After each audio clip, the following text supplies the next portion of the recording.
అదే సందర్భంలో మేము 30 నెలలుగా మా శాఖలలో ప్రొక్యూర్మెంట్ ఏమైనా జరిగితే దానికి సంబంధించి కూడా విచారణకు పర్వాలే, మాకే అభ్యంతరంలే. కానీ బట్టగాల్సి మీద వారేసి కష్టపడి యువజన కాంగ్రెస్ ఎన్ఏసీ నుంచి ఎదిగిన లక్ష్మణ్ కుమార్ గారు ఇలా పద్మశ్రీ అవార్డు గ్రహీత, ఈ దేశంలో అత్యున్నతంగా ఇచ్చే పద్మశ్రీ అవార్డు గ్రహీత, భారత కెప్టెన్, ఇటీవలనే మంత్రిగా తీసుకున్నటువంటి అజరుద్దీన్ గారిని విద్యార్థి రాజకీయాల నుంచి నేను చెప్తాను. అందుకే ప్రవీణ్ కుమార్ మా దగ్గర ఎస్పీ పనిచేసినప్పుడు మా నిబద్ధత తెలుసు, మా పోరాటం తెలుసు. వట్టిగానే గెలికి పుచ్చుకొని అనవసరంగా ఇబ్బంది పడద్దని చెప్తా ఉన్నా.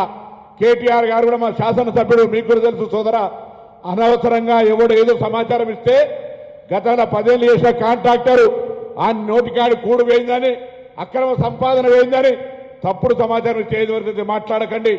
మీరు విచారణ తెలుసుకోండి, లేదా బహిరంగంగా తాడు బొంగురం లేని మీ ప్రవీణ్ కుమార్ చెప్పండి.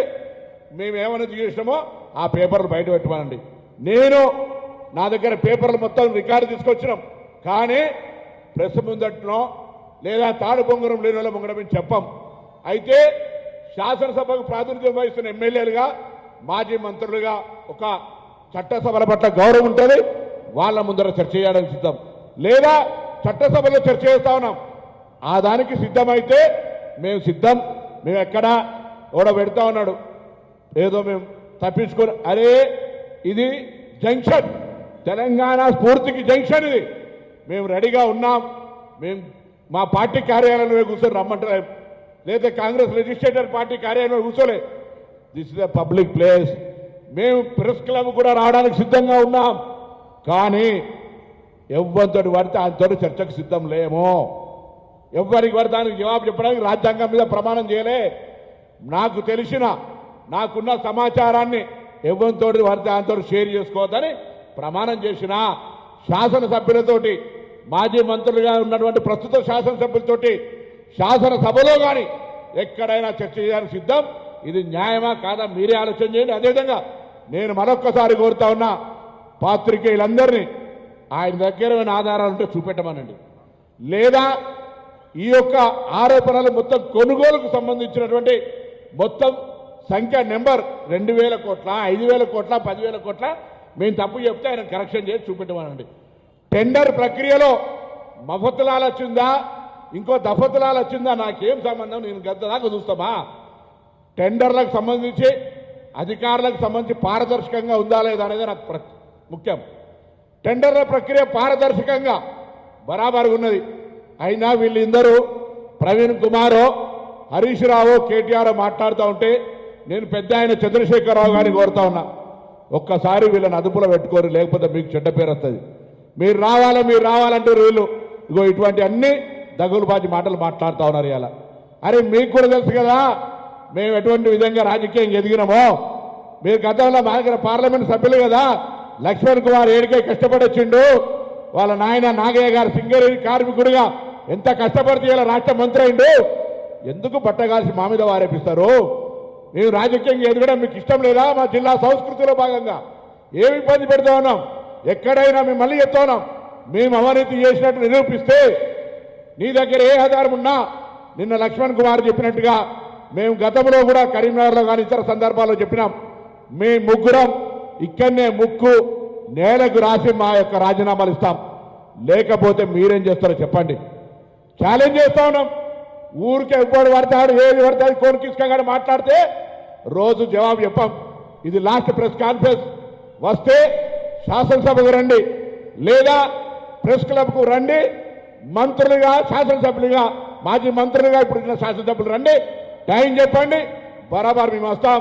దీనికి ఫర్దర్ డిస్కషన్ లేదు. మీ దగ్గర ఏం ఆధారం ఉంటే అది పత్రికలకు ఇవ్వండి. ఎందుకంటే మీరు తాడు బొంగరం లేదు, మేము రాజ్యాంగం మీద ప్రమాణం చేసినాం.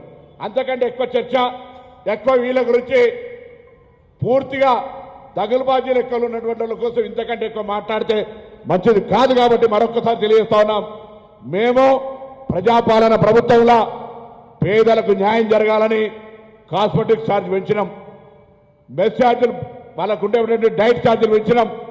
పారదర్శకంగా మా యొక్క ఆలోచన మేరకు ఉప ముఖ్యమంత్రి గారు గ్రీన్ ఛానల్ ద్వారా పేమెంట్ చేస్తారు. మీరు పెట్టిన బకాయిలతో సహా మహాత్మా జ్యోతిబా ఫూలే 327 హాస్టల్ ఉంటే 301 ప్రైవేటు బంగ్లాలు ఉన్నాయి మీరు ఇచ్చినటువంటి పటాతో పంకు.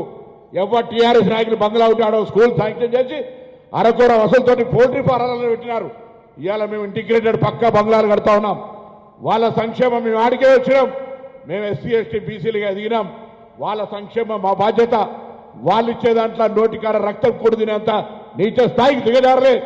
నువ్వేమైనా గతంలో ఆ యొక్క సోషల్ వెల్ఫేర్ ఆఫీసర్ ఉండి నువ్వేమైనా తిన్నావు కావచ్చు, ఆ అలవాటు కొద్దీ ఏమైనా ఆలోచన చేస్తుండొచ్చు. మళ్ళొక్కసారి చెప్తున్నా, ఒళ్ళు నాలిక అన్ని దగ్గర పెట్టుకొని మాట్లాడేది ఇక్కడ తెలంగాణ ఉద్యమకారులుగా బలహీన వర్గాల బిడ్డలుగా భూమి మీదకే మొదటి తరం రాజకీయ నాయకులు ఎదిగిన వాళ్ళం. ఏది పడితే ఎవరు పడితే అది మాట్లాడితే జాగ్రత్త అనే మాట కూడా ఈ సందర్భంగా మనం చేస్తూ మేము మళ్ళీ చెప్తా ఉన్నాం, మేము పెరిగి పందలం కాదు, చర్చ నుంచి పారిపోతలేం. చర్చ ఎవరితో జరగాలో వాళ్ళతో జరగడానికి మేము సిద్ధం. అంతేగాని మీరు ఎవరు పడతాడు చర్చకి వస్తే మేము రాజ్యాంగం మీద ప్రమాణం చేసిన ఏడబడతాడని డిస్క్లోజ్ చేయం. రెడీ ఉన్నాం. శాసనసభ దేవాలయం రండి, చంద్రశేఖరరావు గారు రమ్మనండి, బరాబర్ డిస్కస్ చేద్దాం. వెల్ఫేర్ 10 ఏళ్ల తెలంగాణ వచ్చడానికి ఏమైంది, ఇప్పుడేమైంది, ఎక్కడ అవినీతి జరిగిందో మేము నీ 10 ఏళ్ల పూర్ణితి శవాల మీద పేలాలు ఏరుకున్నట్టుగా బలహీన వర్గాల ఎస్సీ ఎస్టీల పేరు తింటే తిన్నర్తి అని ఊరుకున్నా. ఇవాళ మళ్ళీ మేము అంత పెద్ద కింది స్థాయి వ్యక్తులకు సంబంధించినటువంటి ఆలోచన చేసేటువంటి మానసిక స్థితిలేమో మేము మా వాళ్ళని ఎదుగుచేయాలి, మా వాళ్ళు ఉన్నతంగా తీసుకుపోవాలని ఆలోచనతో ఉన్నాం. కాబట్టి మరొక్కసారి మేము ఈ సందర్భంగా తెలియజేస్తూ తప్పకుండా మేము రెడీ. మేము ఎక్కడ వెనుకకు పోయేటువంటి నాయకులం కాదు. మా అధికార పార్టీలు ఉంటేనే మేము మా అధికార పార్టీలు కూడా కొట్లాడిన తప్పు జరుగుతాయి.